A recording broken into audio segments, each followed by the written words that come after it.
18 ఏళ్ల క్రితం వరకు ఆంధ్రప్రదేశ్లో ఏనుగులంటే పుస్తకాల్లోనూ జూలోనూ చూడడం తప్ప ప్రత్యక్షంగా ఏనుగులు చూసే పరిణామాలు ఉండేవి కావు. కాకపోతే పొరుగు రాష్ట్రాలైనటువంటి కర్ణాటక, తమిళనాడు, ఒడిశా రాష్ట్రాల నుండి దారి తప్పి ఆంధ్రప్రదేశ్లోకి చొరబడినటువంటి ఏనుగుల గుంపు మాత్రం అక్కడే తిష్టవేయడం, అక్కడ జనాలను ప్రాణాలను హరించడంతో పాటు వారి పంటలను ధ్వంసం చేయడం ఈ పరిణామాలన్నీ కూడా రాష్ట్రంలో ఏనుగుల సంతతి పెరగడానికి దోహదపడుతుంది. ఇప్పటికే 69 ఏనుగులు చిత్తూరు నుండి శ్రీకాకుళం వరకు ఆ మన్యంలో ఆవాసం ఉంటున్నాయి. వాటి ఆవాసం ఉన్న ప్రదేశాల్లో ఉన్న జనం మాత్రం ఇప్పటికీ భయాందోళన గుర్తున్నారు. శ్రీకాకుళం జిల్లాలో 2007లో 11 ఏనుగుల గుంపు ఒరిస్సా లకేరి అటవీ ప్రాంతం నుండి దారి తప్పొచ్చి మన్యంలో తిష్టవేయడంతో పాటు పలు ఘటనలో మొత్తం 8 ఏనుగులు హతమార్చబడగా 4 ఏనుగులు మాత్రం ఇంకా అక్కడనే ఉండి సంచరిస్తున్నాయి. ఈ మధ్యకాలంలో గుంపులుగా తరలి వస్తున్నటువంటి ఏనుగుల నుండి ప్రజలను కాపాడేందుకు, వారి పంటలను పరిరక్షించుకునేందుకు కూటమి ప్రభుత్వం కొలువు తీరిన తర్వాత కర్ణాటక నుండి 4 కుంకి ఏనుగులు తెచ్చి చిత్తూరులో అకామిడేషన్ చేయడం జరిగింది. నెల రోజులు కావస్తున్నా కూడాను ఖరీఫ్ సమీపిస్తూ ఉంది. పోడు వ్యవసాయాలకి గిరిజనులు సిద్ధమవుతున్న ఈ తరుణంలో అక్కడ తిష్టవేసి ఉన్నటువంటి ఆ ఏనుగుల గుంపులను తరిమేందుకు ఈ కుంకి ఏనుగులు ఏ విధంగా దోహదపడతాయి, అసలు కుంకి ఏనుగులను ఎలా ఐడెంటిఫై చేస్తారో, వాటి ద్వారా ఈ మదపు ఏనుగుల్ని ఎలా తిరిగి వారి వచ్చే ప్రదేశాలకు తరలిస్తారు, ఆ ఆపరేషన్ ఎలా ఉండబోతుంది అన్న విషయం మనతో మాట్లాడిన గ్రీన్ మిర్చి సంస్థ ప్రతినిధి రావణమూర్తి మనతో ఉన్నారు. చూస్తే అసలు కుంకి అంటే ఏంటి, అసలు కుంకి ఏనుగుల్ని ఎక్కడ ఐడెంటిఫై చేస్తారు, వాటి వల్ల అడవిలో కీకారంలో జీవించినటువంటి ఆ ఏనుగులు దారి తప్పి జనావాసానికి వచ్చినప్పుడు వాటిని తిరిగి అక్కడ నుండి తరలేందుకు ఎటువంటి ఆపరేషన్ నిర్వహించడానికి కుంకి ఏనుగులు దోహదపడతాయి? వన్యప్రాణుల మేనేజ్మెంట్, వైల్డ్ లైఫ్ మేనేజ్మెంట్లో భాగంగా అంతర్రాష్ట్ర ఒప్పందం ప్రకారం కర్ణాటక రాష్ట్రం నుంచి మన రాష్ట్రానికి ఇటీవల 4 కుంకి ఎలిఫెంట్ తీసుకొచ్చారండి. కుంకి ఎలిఫెంట్ అంటే దాని మనకు ఒక ప్రత్యేకమైన ట్రైన్డ్ ఎలిఫెంట్స్ అనమాట. ట్రైన్డ్ అండ్ టేమ్డ్ ఎలిఫెంట్స్, మచ్చిక చేయబడిన, శిక్షణ ఇవ్వబడిన ఏనుగులు అవి. వీటిని ఉపయోగించి మనం ఏవైతే వైల్డ్ ఎలిఫెంట్స్ జనావాసాల్లోకి వచ్చినప్పుడు పంటలను నాశనం చేస్తున్నప్పుడు వీటిని అక్కడికి తరలించి వాటిని తిరిగి వెనక్కి అడవి ప్రాంతాల్లోకి వాటిని తరమడం కోసం ఇవి చాలా బాగా వినియోగపడితే ఆ యాంగిల్లోనే వాటికి ట్రైనింగ్ కూడా ఇవ్వడం జరిగిందనమాట. ఈ ఏజ్లో ఆ కుంకి ఏనుగుల్ని అడాప్ట్ చేసుకుంటారు. వాటికి ఇచ్చే శిక్షణ విషయంలో మదపు ఏనుగులతో వాటిని ప్రతిఘటించాలి. దానికి తోడు వాటి వల్ల వీటికి హాని కలిగే పరిణామాలు కూడా చోటు చేసుకునేటువంటి పరిస్థితి కూడా లేకపోలేదు కదా. మంచి ప్రశ్న అండి. అయితే ఇప్పుడు కుంకి ఎలిఫెంట్తో పాటు దాని మీద మనిషి ఉంటాడు కాబట్టి ఎంత మదపుటేనుగైనా సరే ఈ శిక్షణ పొందిన ఏనుగులు ముందు అవి భయం పడతాయి. ఎందుకంటే వాటికి అవి కొత్త. జనరల్గా ఎలిఫెంట్స్ ఆర్ కమ్యూనిటీ యానిమల్స్. ప్రతి ఒక గ్రూప్ ఉంటుంది, group of elephants, herd of elephants. వాటిలో ఆ గుంపులో ఉన్నవి ఒకదానికి పరిచయం ఉంటుంది, అనుబంధం ఉంటుంది. కానీ బయట ఎలిఫెంట్ చూసేసరికి అవి ఏకమవడానికి అవకాశం ఉంది, ఏకమై ప్రతిఘటించడానికి, అలాగే భయపడి పారిపోవడానికి కూడా ఎక్కువ అవకాశాలు ఉన్నాయండి. ఇప్పుడు కుంకి ఏనుగులు చాలా ట్రైన్డ్, దానితో మనిషి పైన మావటి ఉంటాడు కాబట్టి ఈజీగా వాటిని మనం వైల్డ్ ఎలిఫెంట్స్ని వెనక్కి తరవచ్చు మన బార్డర్స్ నుంచి. అందుకు చాలా ఉపయోగపడతాయి. కనుక కూటమి ప్రభుత్వం కొలువు తీరిన తర్వాత అటవీ శాఖ ప్రాతినిధ్యం వహిస్తున్నారు ఈరోజు పవన్ కళ్యాణ్. ఎట్టి పరిస్థితుల్లో కూడాను ఎక్కడైతే టెస్ట్ వేసినటువంటి ఈ 69 ఏనుగులు తరిమేందుకు చేసినట్టు ప్రయత్నంలో భాగంగా 4 కుంకి ఏనుగులు తెచ్చి నెల రోజులు కావస్తుంది. ఇక్కడ కూడా ఇంకా ఆపరేషన్ మొదలు పెట్టలేదంటే ఇంకా పరిసర ప్రాంతాలకి అవి అలవాటు కాకపోవడమే కారణంగానే జాప్యం జరుగుతుంది. మేము అలా అనుకోవట్లేదండి. అసలు ఈ కుంకి ఏనుగుల్ని రాష్ట్రానికి తీసుకురావాలి అన్న ఒక vision deputy CM Pawan Kalyan గారికి రావడం అన్నది చాలా గొప్ప విషయం అండి. ఎందుకంటే ఇంతవరకు రెడ్ టేపిజం, చట్టాలు వీటి మధ్యలోని నలిగిపోయిన ఈ అటవీ శాఖని ఇప్పుడు పూర్తిగా ప్రక్షాళన చేసి స్ట్రీమ్లైన్ చేసే పనిలో ఆయన పడ్డారు. ఆయనకు ఒక విజన్ ఉంది, అడవులను కాపాడుకోవాలి, అడవి జంతువులను కాపాడే స్ట్రాంగ్ విజన్ ఆయనకు ఉండడం వల్ల కుంకి ఏనుగులను తీసుకురావడానికి చాలా చొరవ చూపించారు ఆయన. ఇది చాలా మంచి పరిణామం అండి. అయితే ఈ కుంకి ఏనుగులు ఇప్పుడు మనకి ఇంకా యాక్షన్లోకి రాలేదు అంటే ఏనుగుల బెడద ఎక్కడైతే స్టార్ట్ అవుతుందో అప్పుడే స్టార్ట్ అవుతుంది. ఇప్పుడు ప్రస్తుతం ఏంటంటే ఖరీఫ్ నాట్ లైవ్ జరుగుతున్నాయి. ఇక్కడ పంటలు వచ్చేసరికి ఇంకో 2-3 నెలలు పడుతుంది హార్వెస్టింగ్ సీజన్ వచ్చేసరికి. ఆ టైంలో అవి ఇప్పుడు ప్రస్తుతం అడవుల్లోని వర్షాలు విస్తారంగా పడడం వలన ఈ అడవి ఏనుగులకు అవసరమైన ఆహారం నీరు అక్కడ దొరుకుతుంది. అవి దొరకనప్పుడే అవి మన వైపుగా వస్తాయి, జనావాసాల వైపు వస్తాయి ఈ పంటలను పాడు చేయడానికి అదేను. సో అలాంటి టైం వచ్చినప్పుడు ఎమర్జెన్సీ బేసిస్ మీద వాటిని అక్కడికి తరలించి వాటిని తరిమే ప్రయత్నం చేయొచ్చు.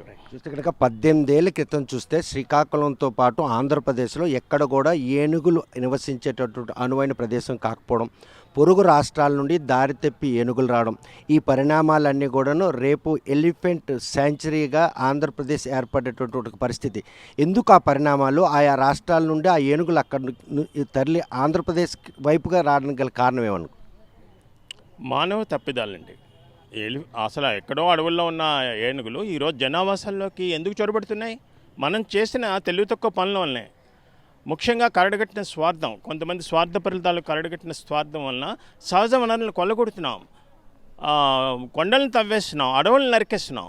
ఇలాంటి పరిణామాల నేపథ్యంలో నీడు లేక ఆవాసాలు ధ్వంసమై ఆహారం కోసం గూడు కోసం అవి ఈరోజు జనావాసాలపై పడుతున్నాయి. అది మన తప్పిదమే. కానీ ఆ రాకగా వీటికి ఇక్కడ అనువైన ప్రదేశం, సమృద్ధమైనటువంటి తాగునీరు కానీ ఆహారం కూడా లభించే పరిణామాలు ఉన్నాయి అసలు ఈ ఆంధ్రప్రదేశ్లో ఉన్నటువంటి ఈ మన్యం ప్రాంతం అంతా కూడా ఉన్నాయండి. అందుకే అవి ఇటువైపు వెతుక్కుంటూ వచ్చాయన్నమాట. ఇది సురక్షితమైన ప్రదేశం అని వాటికి తెలుసు, అందుకే ఇటువైపు వచ్చాయి. అయితే మనం ఏంటంటే వీటిని ఎలిఫెంట్ మేనేజ్మెంట్ మనం ఒక పద్ధతిలో చేయట్లేదు. మనం ఒక ప్లాన్ ప్రకారం, పకడ్బందీ ప్రణాళిక ప్రకారం మనం చేయలేకపోతున్నాం. దీనికి హేతువులు చాలా ఉన్నాయండి. అందులో మొట్టమొదటిది ఏంటని మేము భావిస్తున్నామంటే, వన్యప్రాణి నిపుణుల సలహా సూచనలు బేస్ చేసుకొని ఒక నిర్దిష్టమైన వన్యప్రాణి మేనేజ్మెంట్, వైల్డ్ లైఫ్ మేనేజ్మెంట్ విధానాన్ని రూపొందించాలి. ఇంతవరకు ఆ విధానం లేదు. ఆ policy, comprehensive wild life management plan లేదు మనకి. సో మనం ఆ ప్లాన్ రూపొందించుకొని అమలు చేయాలి ఒకటి. రెండవది ఏంటంటే టెక్నాలజీ డెవలప్మెంట్. ఈరోజు మనం చూస్తున్నాం లీప్స్ అండ్ బౌండ్స్, టెక్నాలజీ అద్భుతంగా విస్తరిస్తుంది అన్ని రంగాల్లోని. అలాగే వైల్డ్ లైఫ్ మేనేజ్మెంట్లో కూడా మనం ఈ కొన్ని పోకడలను మనం తప్పనిసరిగా మనం అడాప్ట్ చేసుకోవాలి. అందులో మొట్టమొదటిది ఏంటంటే టెలిమెట్రీ, అలాగే ట్యాగింగ్, కాలర్ ట్యాగింగ్, టెలిమెట్రీ, ఇట్లాంటి ఆధునిక ప్రక్రియలను మనం వినియోగించుకొని, ముఖ్యంగా ఇప్పుడు ఏనుగుల విషయం తీసుకోండి. మనం టెలిమెట్రీ కానీ లేకపోతే కాలర్ ట్రాకింగ్ అని చేసామనుకోండి, వాటి తాలూకా గమనాలు ఎప్పుడు వస్తున్నాయి, ఎక్కడికి వెళ్తున్నాయి, ఎంత దూరంలో ఉన్నాయి విలేజెస్కి, ఇలాంటివన్నీ కూడా మనం ఒక దగ్గర కూర్చొని మానిటర్ చేయొచ్చు. చూస్తే కనుక అటు చిత్తూరు కావచ్చు, ఇటు కుప్పం కావచ్చు, మరి శ్రీకాకుళం జిల్లా కావచ్చు, ఈ 3 జిల్లాల్లో ఏనుగుల బెడద ఎక్కువ ఉంది. ఇప్పటికే చాలామంది ప్రాణాలను హరించినటువంటి ఏనుగుల గుంపు తరలేందుకు చేతులు కాలేక ఆకులు పట్టుకున్న విధంగా ఈరోజు కూటమి ప్రభుత్వం ఆలస్యంగా ఒక 4 ఏనుగులు తెప్పించి వాటిని తరలేని ప్రయత్నం చేస్తున్నారు. ఇటువంటి తరుణంలో అధునాతన సాంకేతిక పరిజ్ఞానం వినియోగంలో అటవీ శాఖ పూర్తిగా విఫలం అవడమే ఆ ప్రజల పాలిటీ శాపం అనుకోవచ్చు. ఒక రకంగా మీరన్నది కొంతవరకు కరెక్టే సార్. ఎందుకంటే మనం ఆధునిక సాంకేతికతని అందిపుచ్చుకొని వాటిని వినియోగంలో తెచ్చుకోవాలి, అడాప్ట్ చేసుకొని అమలు చేయాలి. అది మనం చేసుకోలేకపోతే దానికి చాలా హేతువులు ఉన్నాయి. ఒకటి ఏంటంటే వన్యప్రాణి నిపుణుల తాలూకా నంబర్ చాలా తక్కువ ఉంది మనకి. వాళ్ళ సలహా సూచనల మేరకే మనం ఈ ఏదైనా ఒక కాంక్రీట్ ప్రణాళిక రూపొందించి అమలు చేస్తే ఇట్లాంటివి ఉండవు. ఇందులో మొట్టమొదటిగా ఏంటంటే ఈ ప్రాంతంలో ఒక ఎలిఫెంట్ శాంచురీ కూడా ఏర్పాటు చేయడం శాశ్వత పరిష్కారానికి దారి చూపించని మేము భావిస్తున్నాం అండి. చిక్కోలు మన్యంలో తిష్ట వేసినట్టు 4 ఆడ ఏనుగుల గుంపు ఇప్పటికి కూడాను 18 ఏళ్ళు కావస్తున్న ఆపరేషన్ జయంతి, అది గజేంద్ర, ఇవన్నీ చేపట్టిన కూడా వాటిని తరలించేందుకు దోహదపడలేదు. ఈరోజు ఈ కుంకి ఏనుగుల ద్వారానే ఆ ఏనుగుల బెడ నుండి ఆ పరిసర ప్రాంతం ప్రజలను కాపాడేందుకు దోహదపడుతుంది. కొంతవరకు దోహదపడుతుందండి, కానీ ఇది పూర్తి శాశ్వత పరిష్కారం మాత్రం కాదు. ఎందుకంటే బెడద తాలూకా స్వరూపం చూసి చాలా పెద్దది. చాలా ఇటు చిత్తూరు నుంచి శ్రీకాకుళం వరకు అడవి ఏనుగుల బెడద జనావాసాల్లోకి రావడం, పంటలు ధ్వంసం చేయడం, ఇలా ప్రతి ఏటా మనం చూస్తున్నాం. వీటి నెంబర్ ఎక్కువగా ఉంది. ఈ కుంకి ఏనుగులు చూస్తే 4. ఆ 4 ద్వారా ఇప్పుడు మన శ్రీకాకుళంలో అవి పనిచేస్తున్నాయి అనుకోండి ఏనుగులు బెడద నివారణకి. ఈ లోపల చిత్తూరు నుంచి మనకు కాల్ వస్తే ఇక్కడ ఇది చూసుకొని అక్కడికి వెళ్ళేసరికి అక్కడ జరగవలసిన నష్టం అక్కడ జరిగిపోతుంది కదా. సో మనం ఏంటంటే ఏది ఏమైనా ఇది ఒక స్వాగతించదగ్గ పరిణామం కుంకి ఏనుగుల్ని తీసుకొచ్చి డిప్లాయ్ చేయడం అన్నది.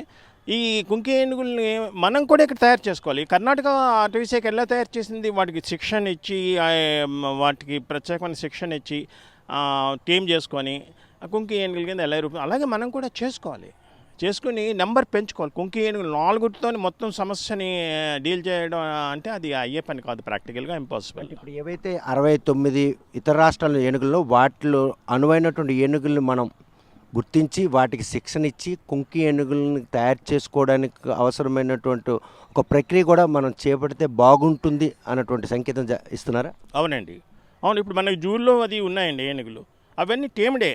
వాటిని ఏంటంటే వాటికి ట్రైనింగ్ ఇవ్వాలి, ప్రత్యేకమైన శిక్షణ ఇవ్వాలి. శిక్షణ ఇవ్వడం ద్వారా వాటిని కుంకి ఏనుగుల కింద మనం తయారు చేసుకోవచ్చు.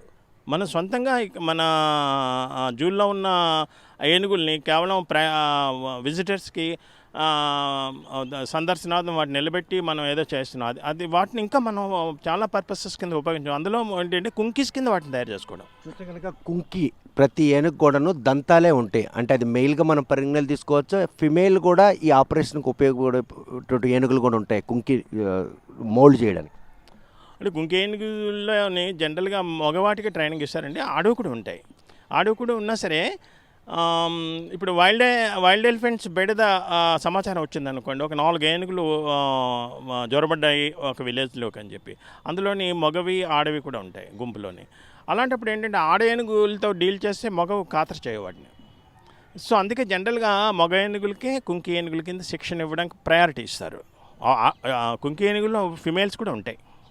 కానీ మదపు ఏనుగులు వాటి తాలూగా మానసిక స్థితి, ఆ పరిణామాలు అటువంటి టైంలో గనక జనావాసంలోకి వస్తే కుంకి ఆపరేషన్ వల్ల ఆ మదపు ఏనుగులు దారి మళ్లించి వాటికి వచ్చే ప్రాంతాలకు తరలించేందుకు అక్కడ కుంకి ఏనుగులు తనదైన శైలిలో అవి పాత్ర పోషిస్తాయి అనుకుంటా. కొంతవరకు అవి మదపు ఏనుగులను కూడా తరవగలవండి. ఎందుకంటే మదపు ఏనుగు అంటే ఏంటంటే మగ ఏనుగు బ్రీడింగ్ సీజన్లో ఒక రకమైన ట్రాన్స్లో ఉంటుంది. అది దానికి ఏం చేస్తుందో దానికే తెలియదు, మైండ్లెస్గా ఉంటుంది. ఆ టైంలో ఏంటంటే బీభత్సం సృష్టించడానికి అవకాశం ఉంది.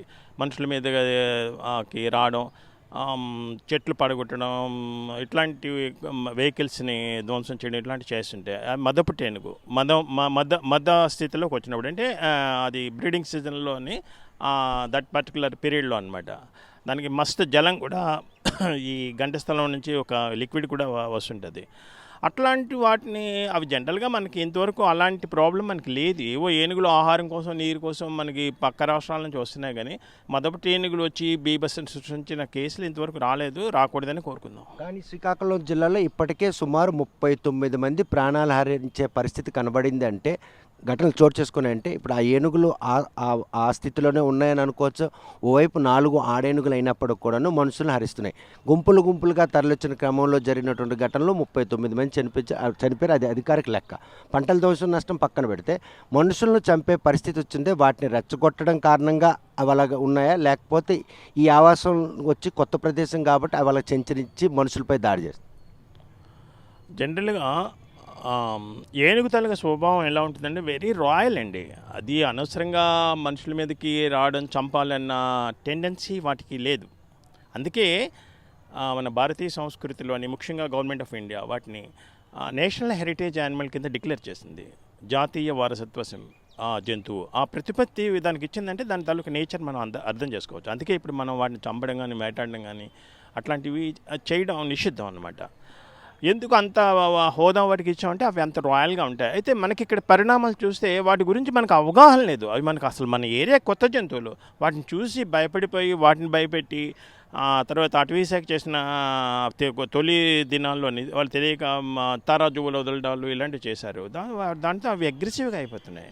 అగ్రెసివ్గా అయిపోయి దొరికిన వాళ్ళని దొరికినట్టు చంపేస్తున్నాయి అనమాట. యాక్చువల్గా ఏనుగు మనిషిని చంపడం అన్నది రేరెస్ట్ ఆఫ్ ది రేర్, అతి అరుదుగా జరిగే సంఘటన. అది కూడా దాన్ని రెచ్చగొట్టినప్పుడు, లేదా దాని పిల్లని ఏదైనా చేస్తామన్న భావన దాన్ని కలిగినప్పుడు, అభద్రతా భావం కలిగినప్పుడు అవి అట్లా చేస్తాయి. వాటిని కానీ మనం ప్రేమతో లాలించి ట్రైనింగ్ ఇచ్చి దాన్ని పెంచుకునేలాగా అంటే టేమ్ చేస్తే అవి మనకి ఎంత నమ్మిన బండిలా తయారవుతాయంటే ఇంత అని చెప్పడానికి వీళ్ళెంత మనకి మనం ఏనుగుల విషయంకి వచ్చేసరికి ప్రత్యక్షంగా చూసే పరిస్థితులు ఎక్కడా లేవు.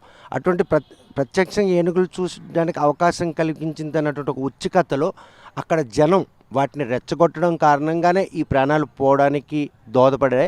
అంతే అండి, ఎగ్జాక్ట్లీ జరిగింది అదే, జరిగిన దురదృష్టం అదే. వాటి గురించి అవగాహన లేదు. సగటు మనిషి సామాన్యుడికే కాదు, ఈవెన్ వైల్డ్ లైఫ్ డిపార్ట్మెంట్ కూడా చాలామంది పాపం చాలామంది ఎలిఫెంట్ ట్రాకర్స్ కూడా చనిపోయారు. ఈ పరిస్థితుల కారణం ఏంటంటే అవగాహన లేవు. వాటి తాలూకా మైండ్ సెట్, వాటి తాలూకా ప్రవర్తన, వాటి తాలూకా సైకాలజీ, వీటిని సమగ్రమైన అధ్యయనం చేయకపోవడం వలన కంగారు పడిపోయి చాలా పొరపాట్లు జరిగిన, చాలా ప్రాణాలు కూడా పోయినాయి. ఇది చాలా దురదృష్టకరమైన విషయం. మనం ఒక ఉదాహరణ మీకు చెప్తానండి. ఏనుగులను టేమ్ చేసుకొని ఈరోజు ల్యాండ్ ఆఫ్ ఎలిఫెంట్స్ అనే పేరు పొంది ప్రపంచ పటంలోని చిన్న దేశం అది థాయిలాండ్. ఎందుకు వాళ్ళు అంత తెలివిగా అంత పేరు ప్రఖ్యాతి, ఖండాంతర ప్రఖ్యాతి ఎందుకు ఆర్జించారు? ఎలిఫెంట్స్ని వాళ్ళంత చక్కగా వాటి సైకాలజీని అర్థం చేసుకొని వాటిని టేమ్ చేసుకొని ఆ చిన్నపిల్లలతో ఆడుకున్నట్టే వాళ్ళు ఆడుకుంటారు. అలాగే పనులు కూడా చేయించుకుంటారు వాటితోనే. టూరిజం కూడా వాటి ద్వారా వాళ్ళు డబ్బులు కూడా సంపాదించుకుంటున్నారు. ప్రస్తుతం మాత్రం ఏవైతే 4 కుంకి ఏనుగులు రాష్ట్రాన్ని రప్పించుకున్నటువంటి ఒక ప్రక్రియ మాత్రం ఉన్నటువంటి దారి తప్పొచ్చినటువంటి ఈ 69 ఏనుగులను కూడా వాటి స్వస్థలాలకు తరలించేందుకు దోహదపడి భవిష్యత్తులో ఆంధ్రప్రదేశ్లో ఇతర రాష్ట్రాల్లో వచ్చే ఏనుగులు ఇటు రావాలంటే భయపడే పరిణామాలు కళ్ళ ముందు కనిపిస్తున్నాయి.